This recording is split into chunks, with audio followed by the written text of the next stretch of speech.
نحمدہ ونصلی ونسلم علی سیدنا و مولانا محمد رسولہ النبی الامین المکین الحنین الکریم الرؤوف الرحیم اما بعد فاعوذ باللہ من الشیطان الرجیم بسم اللہ الرحمن الرحیم۔ واجب الاحترام ساتھی، اللہ تعالیٰ کا بے پائے لطف و کرم اور اس کا احسان عظیم ہے کہ جس کی توفیق سے ہم اس کے ذکر کے لیے اس کے گھر میں جمع۔ آج بحمداللہ تعالیٰ ہم چھٹے پارے میں سورہ المائدہ کی آیت نمبر 66 سے اپنے سبق کا آغاز کریں گے۔ اللہ کریم نے ارشاد فرمایا وَلَوْ أَنَّهُمْ اقاموا التوراة والانجیل وما انزل الیہم من ربهم لآکلوا من فوقهم ومن تحت ارجلهم منهم امة مقتصدة وکثیر منهم ساء ما یعملون۔ اور اگر وہ لوگ تورات اور انجیل اور جو کچھ ان کی رب کی طرف سے ان کی جانب نازل کیا گیا قائم کر دیتے، وہ اپنے اوپر سے بھی اور اپنے پاؤں کے نیچے سے بھی کھاتے، ان میں سے ایک گروہ میانہ رو اور ان میں سے اکثر لوگ جو کچھ کر رہے ہیں نہایت ہی برا کر رہے ہیں۔ کل ہم نے آیت نمبر 65 میں اللہ کریم نے یہ ارشاد فرمایا تھا کہ اگر اہل کتاب نبی اکرم صلی اللہ علیہ وآلہ وسلم پر ایمان لے آئیں اور تقوی اختیار کریں کر لیتے تو میں اس کے جزا میں ایک تو ان کے سارے گناہ مٹا دیتا اور دوسرا ان کو نعمتوں والی جنت میں داخل فرماتا۔ اور اب اس آیت مبارکہ میں اللہ نے فرمایا کہ اگر وہ لوگ تورات اور انجیل اور جو کچھ ان کی طرف ان کے رب کی جانب سے نازل کیا گیا اس کو اپنے اوپر نافذ کر لیتے، قائم کر لینے کا مطلب یہ ہے کہ جیسا رب کریم نے حکم دیا ویسی زندگی بسر کر لیتے، تو ان کو معاشی طور پر مالی طور پر ان کے وسائل اس قدر ان کو وسعت عطا ہوتی کہ آسمانوں سے بھی اللہ کی رحمتیں نازل ہوتی اور زمین بھی ان کے لیے سونا اگلتی۔ اور یہ وسعت جو اللہ نے ارشاد فرمایا ایسی ہوتی کہ کبھی ان کو کسی چیز کی کمی محسوس نہ ہو۔ تو اس آیت مبارکہ میں اللہ کریم نے یہ عقدہ بھی کھول کر بیان کیا کہ یہ جو دین ہوتا ہے، دین اسلام جس کو کہا جاتا ہے، جب اس کا نفاذ کیا جاتا ہے تو اللہ کی رحمتوں کا نزول جو ہے نا وہ شروع ہو جاتا ہے،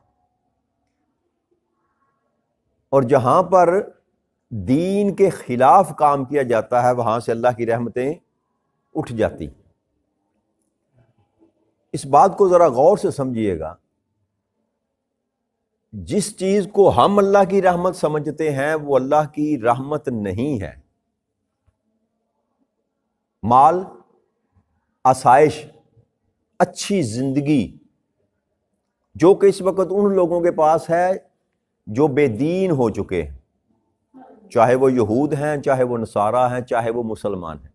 آپ اپنے ارد گرد نظر دوڑا کر دیکھیں، آج تو گلوبل ولیج ہے، پوری دنیا آپ کی فنگر ٹپ پر ہے۔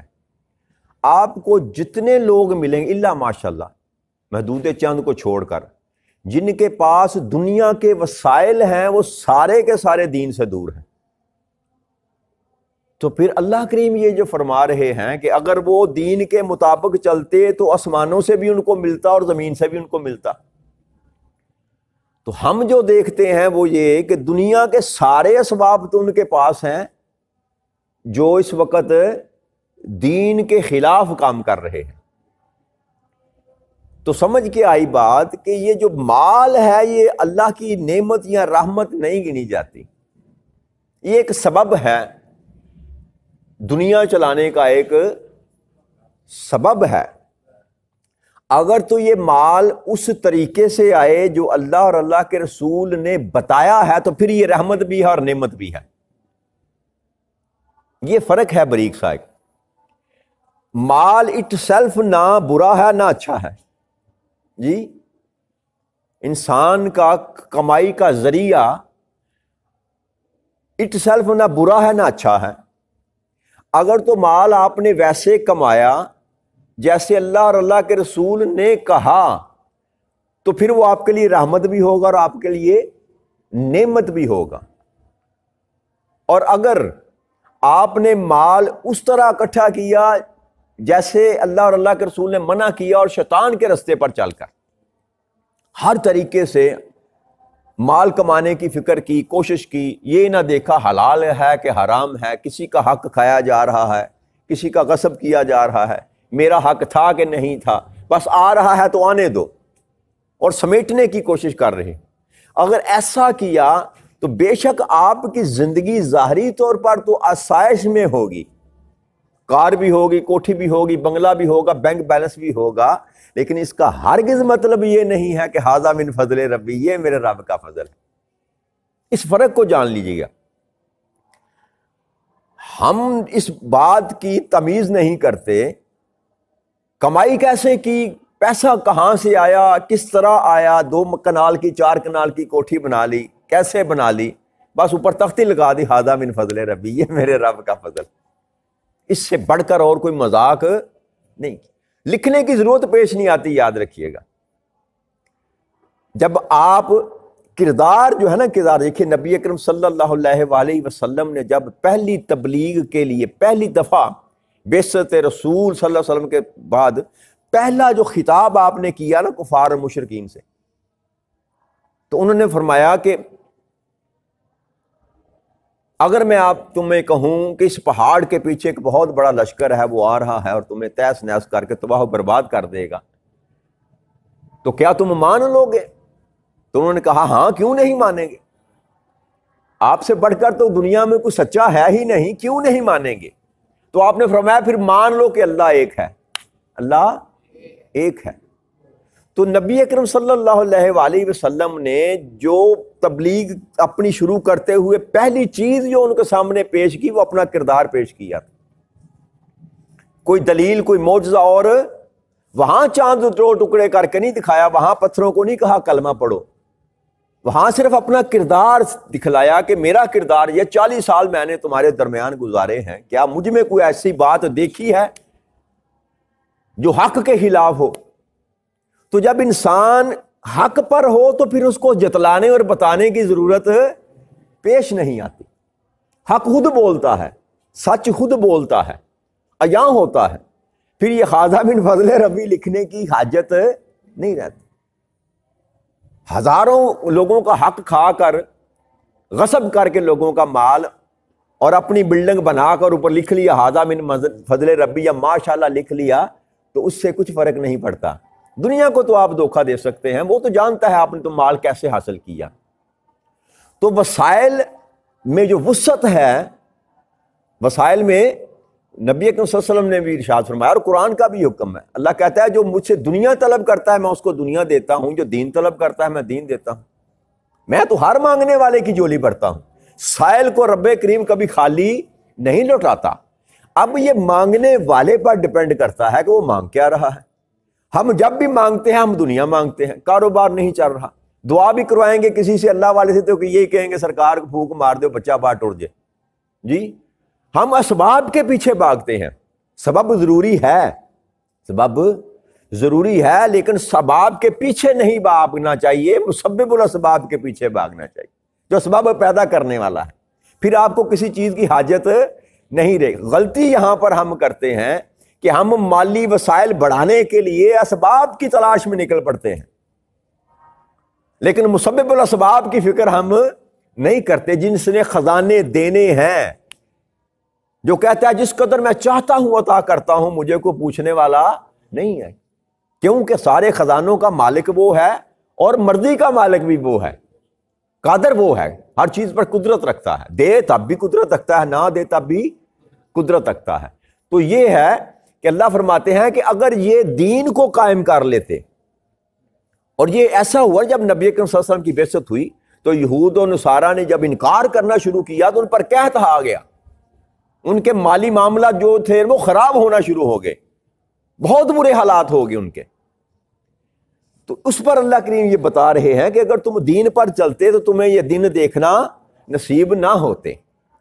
تو دین جہاں پر بھی دنیا میں امپلیمنٹ کیا جائے گا، نافذ کیا جائے گا، وہاں پر اللہ کی برکتیں نازل ہوں گی، اللہ کی برکتیں نازل ہوں گی، اور جہاں دین نہ ہوگا وہاں سے برکتیں اور رحمتیں اٹھ جاتی ہیں۔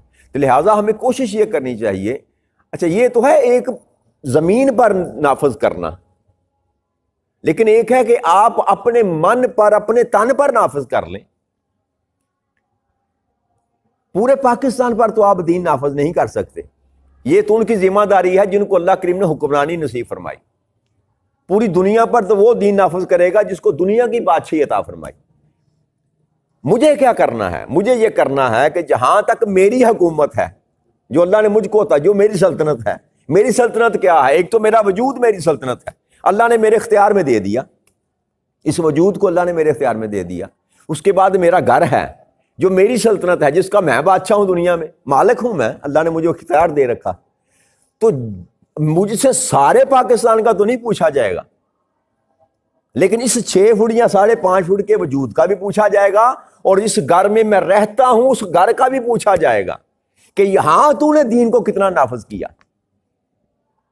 جو بات میں آپ کو سمجھانا چاہتا ہوں نا، جس بات سے ہم فرار اختیار کیے ہوئے ہیں، ہم سمجھتے ہیں اوپر سے آ کر کو دین نافذ کرے گا، ایسی بات نہیں ہے، دین اندر سے نافذ کیا جاتا ہے۔ اپنے من میں ڈوب کر پا جا سراغ زندگی، تو اگر میرا نہیں بنتا نہ بن اپنا تو بن۔ بھائی آپ کی فکر تو میں تب کروں جب میں پہلے اپنی اصلاح کر لوں۔ میں خود نماز نہیں پڑھتا تو میں آپ کو نماز پڑھانے کے لیے میدان میں کود پڑوں، ہر ایک کو کہتا پڑھوں نماز پڑھا کر، یا نماز پڑھا کر، یا نماز پڑھا، بھلے اچھا کام ہے، لیکن کیا میرا کہنا کسی کی اوپر اثر کرے گا؟ پھر اخلاقی طور پر مجھے یہ زیبا دیتا ہے کہ میں نماز خود نہیں پڑھتا اور لوگوں کو کہوں نماز پڑھ۔ تو آپ اپنے وجود پر دین کو نافذ کر کے دیکھیں، تجربہ اور ٹرائی کر کے دیکھ لیں۔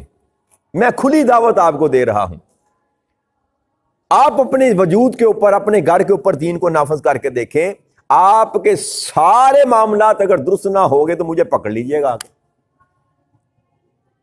کیونکہ جو اللہ کہہ رہا ہے کہ تم بات تورات اور انجیل کی جا رہی ہے نا جی، یا جو کچھ بھی نازل کیا گیا، تو تورات بھی تو اللہ کا کلام تھا، انجیل بھی اللہ کا کلام تھا، اور قرآن بھی اللہ کا کلام ہے، اور دین ایک ہی چلا آ رہا ہے آدم علیہ السلام سے لے کر نبی اکرم صلی اللہ علیہ وسلم تک۔ حکم ایک ہی تھا، بات ایک ہی تھی، مختلف مراحل سے گزرتی ہوئی نبی اکرم صلی اللہ علیہ وسلم پر آ کر دین مکمل ہو گیا۔ تو اب جو اللہ کے اس حکم کے مطابق اپنے پر دین کو قائم کر لے گا، نافذ کر لے گا، چاہے اس کے پاس اپنا گھر ہے، اپنا محلہ ہے، اپنا شہر ہے، یا اپنا ملک ہے، یا ساری دنیا ہے، جس قدر اس کی حاکمیت ہے اس قدر وہ اگر دین کو نافذ کر لے گا تو وہ جو اللہ کا وعدہ ہے کہ میں اوپر سے بھی تم کو دوں گا اور زمین سے بھی دوں گا، اوپر سے مراد یہ ہے کہ آسمان سے اللہ کی رحمتیں نازل ہوں گی۔ ایک رحمت جس کو ہم جانتے ہیں وہ بارش ہے، کیا کہتے ہیں؟ برانے رحمت کہتے ہیں نا۔ اب آپ نے بیج بویا، ہمیں تو یہ پانی میسر ہے نا جی، اس لیے ہمیں پریشانی کم ہوتی ہے، بجلی کا بل دینا پڑتا ہے، پانی ہمیں میسر آ جاتا ہے۔ لیکن وہ علاقے جو برانی ہوتے ہیں، جو بارش پر ڈیپینڈ کرتے ہیں، اور دنیا کا بیشتر حصہ ایسا ہے جس سے بارش سے جو سیراب کرتی ہے، تو اگر وہ اللہ روک لے، آپ بھلے بیج ڈالتے پھریں، زمین کو بناتے پھریں، ہل چلاتے پھریں، جو مرضی کرتے پھریں، جو ذمہ دار ہے آپ سمجھتے ہیں اس معاملے کو، آپ نے ساری محنت کر لی، لیکن اگر بر وقت اللہ کریم نے وہ قطرے پانی کے اس پر نہ ڈالے تو کیا فصل نکلے گی؟ کبھی نہیں نکلے گی۔ تو ایک رحمت وہ ہے جس کو ہم جانتے ہیں، جو ہمیں نظر آتی ہے، وہ اللہ کی آسمان سے اوپر سے اترتی ہے، وہ بارش ہے۔ اگر آپ یہ چاہتے ہیں کہ وقت پر مجھے بارش میسر آ جائے، تو پھر دین کو اپلائی کر کے دیکھیں اپنے اوپر. جب آپ چاہیں گے بارش آئے گی. جس وقت آپ کو ضرورت ہوگی رب کریم بادل کو حکم دے گا جا کے اس کی کھیتی کو سراب. نبی اکرم صلی اللہ علیہ وسلم کے دور میں آپ نے شاید حدیث مبارک ہے ایک واقعہ بنی اسرائیل کے دور کا واقعہ بیان کیا کہ ایک شخص نے دیکھا، وہ جنگل میں سفر کر رہا تھا کہ آسمان کے اوپر بادل جو ہے نا وہ ایسے چل رہا ہے تیزی کے ساتھ، اور پہاڑوں کے اوپر جا کر نا بارش نے برسنا شروع کر دیا اور پانی ایک طرف بہنا شروع ہو گیا. وہ بندہ حیران و پریشان رہ گیا کہ یہ کیا، ایک حصے میں بس وہ بارش ہو رہی ہے، باقی سارے کا سارا جو ہے خالی ہے. وہ اس کے پیچھے چلنا شروع ہو گیا کہ کہاں جاتا ہے یہ پانی. اس نے دیکھا کہ وہ پگڈنڈیوں سے گزرتا ہوا ایک مخصوص جگہ پر ایک کھیت کو وہ پانی سراب کر رہا، فقط ایک کھیت کو پانی سراب کر رہا. تو وہ دیکھ کر حیران رہ گیا. اس نے اس کے مالک کا پتہ کیا اور پوچھا کہ یار تو کون سا فیل کرتا ہے، کون سا تو عمل کرتا ہے کہ فقط تیری زمین پر جو ہے اللہ کریم کی رحمت جو ہے نازل ہو رہی ہے، باقی سارا کچھ خشک پڑا ہے. تو اس نے کہا اور تو میں کچھ نہیں کرتا، بس جب بھی میری فصل پک کر تیار ہو جاتی ہے میں سب سے پہلے اللہ کا حصہ نکالتا ہوں، سب سے پہلے اللہ کا حصہ نکالتا ہوں، اور کچھ نہیں کرتا، زیادہ نہیں کرتا. وہ جو اللہ نے حکم دیا ہے نا عشر جس کو کہتے ہیں 1/10، 1/10واں حصہ، 10%، بس میں اللہ کا حصہ نکال دیتا ہوں. ایک روایت میں یہ آتا ہے اور ایک روایت میں یہ ہے، وہ کہتا ہے میں 3 حصے کرتا ہوں، ایک اللہ کے لیے دے دیتا ہوں، ایک اپنے رشتہ داروں میں بانٹ دیتا ہوں، اور ایک خود رکھ لیتا ہوں اور رشتہ داروں کے لیے، اپنے گھر والوں کے لیے، اور ایک حصہ اناج کے طور پر دوبارہ بیج کے لیے رکھ لیتا ہوں. 3 حصے کرتا ہوں. ایک روایت یہ ہے. تو اور کچھ نہیں کرتا، فقط اللہ کا حصہ نکال کر اس کو اللہ کی راہ میں خرچ کر دیتا ہوں. بس آپ بھلے اتنا ہی کام کر کے دیکھ لیں، اپنی کمائی میں سے اللہ کا حصہ نکالنا شروع کر دیں. اللہ کا سارے دین کو نافذ کرنا تو بات کی بات ہے نا، میں صرف آپ کو ایک ٹپ دے رہا ہوں. صرف اپنی کمائی میں سے اللہ کا حصہ نکال کر اس کو خرچ کرنا شروع کر دیں، آپ کو دنوں کے اندر فرق محسوس ہو جائے گا کہ یار پہلے کیا تھا اور اب میں کیا ہوں. کاروبار آپ کا وہی ہوگا، کمائی کے ذرائع آپ کے وہی ہوں گے، لیکن دن دگنی اور رات چگنی آپ کا معاملہ ترقی کی طرف آ جائے گا. فرق کیا ہے؟ فرق یہ ہے کہ آپ نے اللہ کے اس پیغام کو سمجھ کر اس پر عمل کرنا شروع کر دی کہ جو میرے دین کو نافذ کر لے گا، قائم کر لے گا، اس کے مالی وسائل کی قدر اور وسعت میں اس قدر عطا کر دوں گا کہ پھر کسی چیز کی کمی باقی نہیں رہے. ہمارا معاملہ خراب یہ ہے کہ ہم اپنی ذات پر زیادہ فوکس کرتے ہیں. میرا بیٹا بڑا باہر چلا گیا، بڑی محنت، صبح و شام وہ کمائی کرتا ہے، بڑی محنت کرتا ہے، جس کی وجہ سے ہمارے حالات اچھے ہو گئے. ایسا ہی ہوتا ہے نا. ہمارا طریقہ کار عجیب و غریب ہے. یہ نہیں سوچتے کہ اگر میرا بیٹا باہر چلا گیا، یہ جو میرا جیک لگا یا میری اولاد کا لگا یا اللہ کریم نے میرے حالات کو سیدھا کر دیا، تو اس کے پیچھے کرنے والی ذات وہ ہے.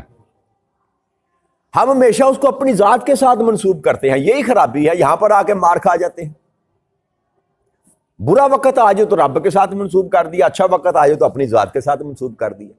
یہ خرابیاں ہیں، یہ خرابیاں ہیں. یاد رکھیے گا، اگر آپ کے معاملات اچھے ہو رہے ہیں تو اللہ کی طرف سے آ رہے ہیں، رحمت ہے اس کی. کوئی آپ نے کام ایسا اپنی زندگی میں کر دیا جس سے اللہ راضی ہو گیا، آپ کو سمجھ نہیں آ سکتی، لیکن وہ جو ہے وہ بدلہ پورے کا پورا دیتا ہے، ہمیں خبر نہیں ہوتی. جانے انجانے میں آپ نے کوئی ایسا کام کر دیا زندگی میں جو اس کو پسند آ گیا اور اس نے آپ کے دن پھیرنے شروع کر دیے. لیکن اگر آپ دین کو سمجھنے والے ہیں تو آپ کو سمجھ آ جائے گی، پھر آپ اپنے آپ کو سنبھال لیں گے اور مزید اپنی زندگیوں میں بہتری لانے کی کوشش کریں گے. لیکن اگر آپ دنیا دار ہیں تو اس کو آپ اپنی محنت کے ساتھ جوڑیں گے. جی تو یہ خرابی ہے. محنت کریں لیکن اپنی محنت کے ساتھ نہ جوڑیں اپنے معاملات کو. وَإِذَا مَرِضْتُ فَهُوَ يَشْفِينِ، جب میں بیمار ہوتا ہوں شفا مجھے کون دیتا ہے؟ وہ دیتا ہے.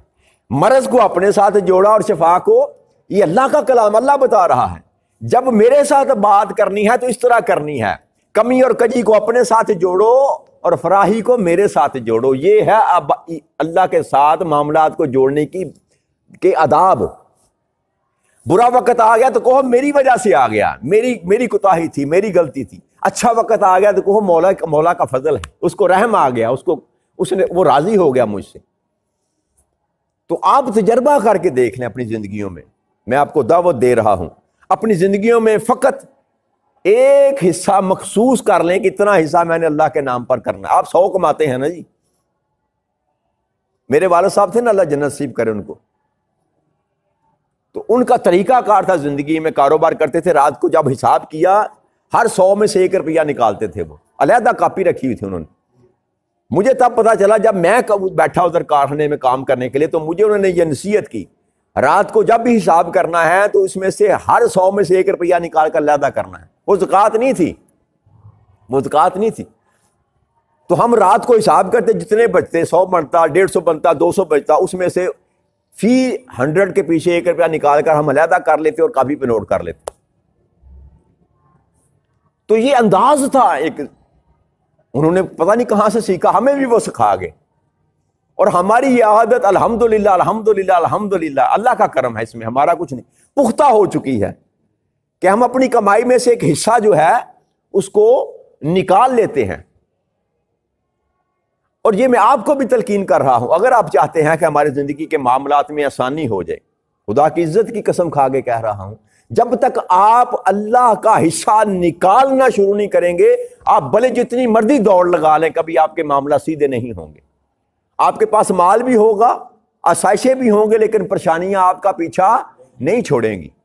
آپ کبھی جا کر ان کا حال دیکھیں، پوچھیں نا ان کے حال جا کے، جن کے آپ چاند چمکتے ہوئے نظر آتے ہیں نا، ان کا حال جا کر پوچھیں۔ 2 پہلو ہیں ہر چیز کے، ہر چمکنے والی چیز سونا نہیں ہوتی، اندر سے پھپول کر دیکھا جائے۔ آپ دیکھتے ہیں نا، بعض لوگ ہوتے ہیں، بعض لوگ آپ دیکھتے ہیں جب کہتے ہیں یار بڑا معصوم چہرہ اس کا، ایسا ہی ہوتا ہے کہ نہیں ہوتا؟ بڑا معصوم چہرہ ہے، بڑا نورانی چہرہ ہے یار، اس کے چہرے پر بڑا نور ہے، بڑا مطمئن انسان ہے یار، بھلے وہ پیسے والا ہو یا پیسے کے ساتھ اس کا تعلق نہیں ہوتا، یہ جو چہرے پہ بشاشیت ہوتی ہے نا بندے کی، اطمینان ہوتا ہے چہرے پر، جو نور ہوتا ہے، رنگ کالا ہو یا سفید ہو، اس سے تعلق نہیں فرق ہوتا، نور ایک اور چیز ہے، اطمینان، بشاشت چہرے پر، مسکراہٹ چہرے پر، وہ ان لوگوں کو میسر آتی ہے جو اللہ کو راضی کرتے ہیں، جن پر اللہ راضی ہوتا ہے۔ اور اللہ راضی نہیں ہوتا اس وقت تک جب تک آپ اس کے بتائے ہوئے رستے پر نہ چلیں، جتنا آپ چل سکتے ہیں۔ میں یہ نہیں کہہ رہا آپ کو کہ ولی اللہ بن جائیں، یا ولایت کے درجے پر میں کہتا ہوں آپ بیٹھ جائیں، وہ بات کا معاملہ ہے، وہ چاہے گا تو آپ کو اپنے دوستوں میں شمار کر لے گا۔ میں فقط یہ چاہتا ہوں، میں فقط آپ سے یہ کہہ رہا ہوں کہ اس کے رستے پر چلنا شروع کر دیں، جیسے وہ کہتا ہے ویسے اپنی زندگی کو بسر کرنا شروع کر دیں۔ جن کاموں سے روکتا ہے رک جائیں، جو کہنے کا حکم دیتا ہے انہیں کرنا شروع کر دیں۔ اب کتنا سفر آپ طے کرتے ہیں اس بات کو بھول جائیں، بس سمت درست کر لیں اپنی، اور اللہ کی طرف اپنے سفر کو شروع کر دیں، پھر وہ لجپال ہے، وہ خود آپ کا ہاتھ پکڑے گا اور آپ کو منزل مقصود تک پہنچا دے گا۔ ہمارے کرنے کا کام یہ ہے، ہم اگر یہ چاہتے ہیں کہ ہماری زندگیوں میں سے یہ پریشانیاں، یہ پشیمانیاں یہ ساری دور ہو جائیں، ہماری تھوڑی کمائی میں برکت آ جائے، ہمارے گھر کے معاملات درست ہو جائے، اولاد صالح اور نیک ہو جائے، تابع دار ہو جائے، آپ کی بیوی جو ہے آپ کی فرما بردار ہو جائے، محلے میں لوگ آپ کی عزت کریں، شہر میں لوگ آپ کو معزز جانے، تو ان کا حل ایک ہی ہے، صرف ایک حل ہے کہ آپ اس کو راضی کر لیں جو لکھنے والا ہے اور جو مٹانے والا ہے۔ کوئی عزت نہیں پا سکتا، وہ کہتا ہے جس کو میں چاہتا ہوں عزت دیتا ہوں، تو عز من تشاء و تو ذل من تشاء، عزت دینا اور ذلیل کرنا یہ سارا اس کے اختیار میں ہے، وہ بھلے جس کو چاہے عزت عطا فرما دے۔ تو عزت کس کو دیتا ہے؟ وہ عزت کس کو دیتا ہے؟ وہ عزت اس کو دیتا ہے جو اس کا ہو جاتا ہے، جو اس کا ہو جاتا ہے۔ تو شارٹ کٹ میں آپ کو بات بتا رہا ہوں، جس قدر بھی ہو سکتا ہے اپنا تعلق رب کریم کے ساتھ جوڑ لیں، دین پر عمل کرنے کی کوشش کریں، باقی بات اس کے رب کریم کی ذات پر چھوڑ دیں، مدد بھی اس سے مانگیں۔ آپ کے زندگی کے ہزاروں معاملات ایسے ہیں جو آپ چاہتے ہوئے نہیں سنوار سکتے، خود بہت سنورنا شروع ہو جائیں، خود بہت سنورنا شروع ہو جائیں گے۔ بس شرط اتنی ہے کہ اس ذات کی بات کو مان لیں۔ وہ کہتا ہے بس میرے دین کو اگر تو نے اپنی ذات پر نافذ کر لیا تو پھر تمہیں کسی چیز کی کمی باقی نہیں رہے گی۔ جب رب یہ کہہ رہا ہے تو رب کی کہی ہوئی بات کبھی ناحق نہیں ہو سکتی، اس لیے ہمیں ہی اپنے آپ کو بدلنا پڑے گا، چینج کرنا پڑے گا، اس مقام پر لا کر کھڑا کرنا پڑے گا جس مقام پر اللہ اور اللہ کا رسول ہم کو دیکھنا چاہتے ہیں۔ پھر اگر کوئی بات ہوگی تو شکوہ بعد میں پھر بنے گا، لیکن یہ میں آپ کو گارنٹی کے ساتھ کہہ رہا ہوں اللہ کی توفیق سے کہ اگر آپ اس رستے پر چل پڑیں گے تو پھر نہ زندگی میں کبھی شکوہ رہے گا نہ شکایت رہے گی انشاءاللہ تعالی۔ اللہ کریم سے اس دعا کے ساتھ کہ رب کریم ہمارے لیے آسانیاں پیدا کر دے، ہمیں دین مبین کو سمجھنے اور ان کو اپنی زندگی پر اپلائی کرنے کی، نافذ کرنے کی ہمیں توفیق اور ہمت عطا فرما دے۔ وما علینا الا البلاغ المبین۔ السلام علیکم ورحمۃ اللہ وبرکاتہ۔